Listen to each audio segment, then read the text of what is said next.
While Nicola Bulley's disappearance continues to mystify the nation, her loved one's agony of simply not knowing is a feeling shared by other families across the country. They are the parents, brothers, sisters and children of the UK's other still missing people, who will have looked at this latest case with a sense of tragic familiarity. Around 170,000 people go missing here every year, and some are never found again, their fate shrouded in the mist of time. Jeanette Tate, August the 19th, 1978. Schoolgirl Jeanette Tate had stepped out from her home in Ellesmere, Devon, on a bright Saturday afternoon in August 1978 for a paper round, like every other weekend. On a distinctive blue bike, she rode to the nearby White Horse Inn to start her work, and even met two of her friends for a chat just after 3:15 p.m. But for school pals Margaret Heavey and Tracy Pratt, saying goodbye to her as she left them to finish off the round would be the last time they would see her. 10 minutes later, they came across her bike lying on the floor, newspapers spilled across the ground, and Jeanette never to be seen again. From that moment, the little girl became the face of one of the country's most notorious missing peoples cases. Unlike some cases, the police acted incredibly quickly and mounted a huge search, including an RAF helicopter. The village hall became an impromptu investigation centre, but as hours turned into days, there was little to suggest where Jeanette could have been. Two holidaymakers staying in a picturesque village came forward to tell police they had seen a man in a car where the girls had been. That vehicle was never traced, and the person behind the wheel was never identified. But by the end of the 1990s, serial child killer Robert Black was linked to the case by police, who had questioned him about it earlier that decade. In 2007, Devon and Cornwall police submitted a file to the Crown Prosecution Service, but said there was not enough evidence to charge him.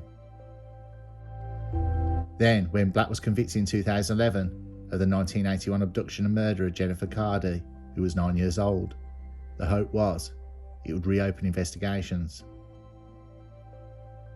But after Black died in prison in August 2016, police submitted another file, but it said they would not make a decision on it. When Jeanette's father, John, died in 2020, he had said in his final interview he did not want to accept she could be dead. He said, "My life is coming to an end. I really want to know where Ginny is. Just to know that she's been found and given a Christian burial would be enough. There is no closure. We'll probably never have closure, especially now the only suspect is dead." Sheila Fox, August the 18th, 1944. 6-year-old Sheila Fox's disappearance happened during World War II in Farnworth, Bolton. She had left school as usual at 4 p.m. and was thought by friends to be on her way home. But classmates claimed they had later sighted her outside a local bakery. He was well dressed, clean shaven, and said to be slim and aged between 25 and 30. Various eyewitnesses described her as either being walking alongside him or riding on the handlebars of his bike. Sheila was spoken to at the time and asked where she was going, and she said to have replied she was going with this man. She was never seen again. The trail was cold for nearly 60 years, until 2001, when police received a tip-off about a garden in Manchester. A huge police operation saw the lawn dug up after a man said as a boy he'd seen his neighbour putting something into the ground. But detectives and forensic experts found nothing, and Sheila, dubbed the girl in the green Mac, remains missing. One of her relatives has said that at the turn of the millennium, she'd hope one day the case could be solved. Sheila's older sister Renee added, "I'll be so glad if they find her, because it was all so sudden. It left us feeling so empty. It was a terrible time. We never even found her shoes or a ribbon. It was as if the earth had swallowed her up. It would be such a comfort if she could have a Christian burial." Mary Flanagan, December the 31st, 1959. A New Year's Eve party had been young Mary Flanagan's destination when she vanished in Newham in 1959. The teenager, who was 16 years old, had made a point to kiss her two little sisters goodbye before she vanished without a trace. She'd worked at the Tate and Lyle factory, but when she disappeared, her shocked parents discovered she had not been there for 2 weeks. Mary had been besotted with a grown man called Tom, someone who police have never been able to track down. Since she vanished, over 100 unidentified bodies have been DNA tested by experts, but none have been her match. And police have also been hampered by the fact that some case records were destroyed during a 2013 flood in Plaistow.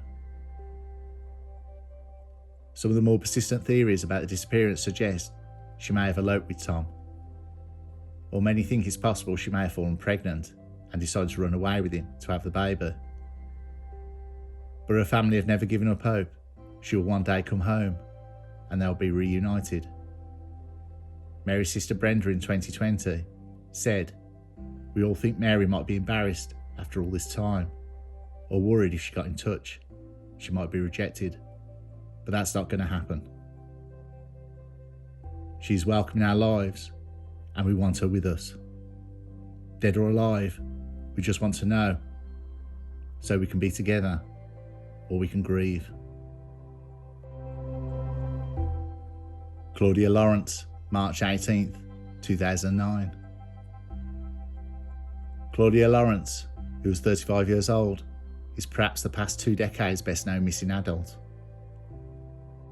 She lived by herself but failed to arrive for work at the University of York on March 18th, 2009.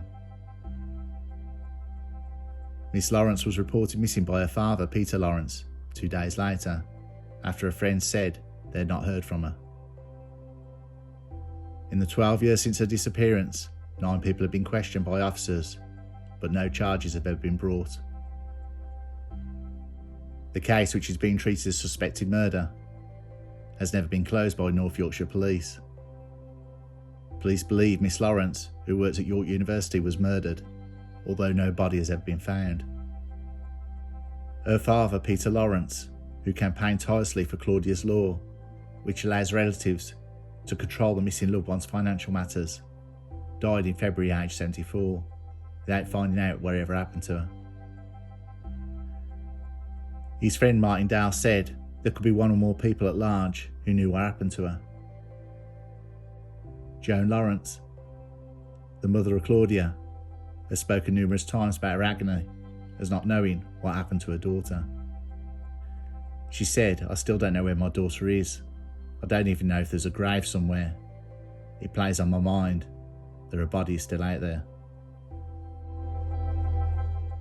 Rebecca Corry, March the 21st, 2011. Chester-born Rebecca Corry, who was 24 years old, vanished while she was working on a Disney cruise ship in 2011. Her lover, Tracy Medley, said she saw her in the early hours before she vanished. Rebecca's parents, Mike and Anne, believe their daughter was murdered and her body was thrown overboard after she was assaulted by an unknown attacker. Disney says she was swept overboard by an enormous wave and vanished at sea. The alarm was only raised when she'd been gone a few hours, after she had not turned up for work.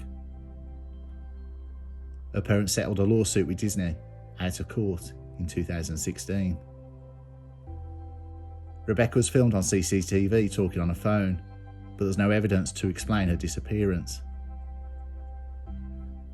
Superintendent Paul Roll concluded there was no evidence of foul play after apparently interviewing just 6 witnesses. The ship was packed with 3,000 passengers and staff, but the vast majority were never spoken to by officers. Cheshire Police was sent the full report, but claimed they were unable to share it with Miss Corry's family because it was not their property. Georgina Garcia, March 7th, 2018. Georgina Garcia vanished after leaving her mother's West Sussex home in March 2018. Her mother Andrea fears the 30-year-old had been murdered or trafficked and said her family has since been forced to become the lead investigators. The family identified a string of alleged failings, including key CCTV footage not being reviewed for more than a year, and a failure to place Georgina on an Interpol watch list for more than 18 months. They also say that 9 potentially significant segments of CCTV were lost by Sussex police without explanation. Miss Garcella's father, Gassim, a managing director, is from Libya, while her mother, Andrea, a carer at a local convent, is from Sussex. She lived with her parents and 3 siblings in Libya before the family moved back to Brighton, where her parents met. She was 10 years old. In 2018, Georgina Garcia had moved back in with her mother 10 days before she went missing after splitting from her boyfriend. On the morning the day she went missing, her mother said Georgina had mentioned her phone wasn't working, so she gave her one of her old devices to use. Georgina Garcia then headed to the town centre to pick up a SIM card. The 30-year-old, who had 2 young sons under the age of 10, was last seen on CCTV in a corner shop in Worthing in West Sussex on March 7th, 2018. She was reported missing to Sussex police on 17th of March and has not accessed her phone, social media accounts, or withdrew any cash from her bank account since she vanished. 2 men were arrested of murder after witnesses saw Georgina Garcia talking to 2 men in Worthing on the evening of March 7th. They were later released with no further action. Georgina Garcia is still missing.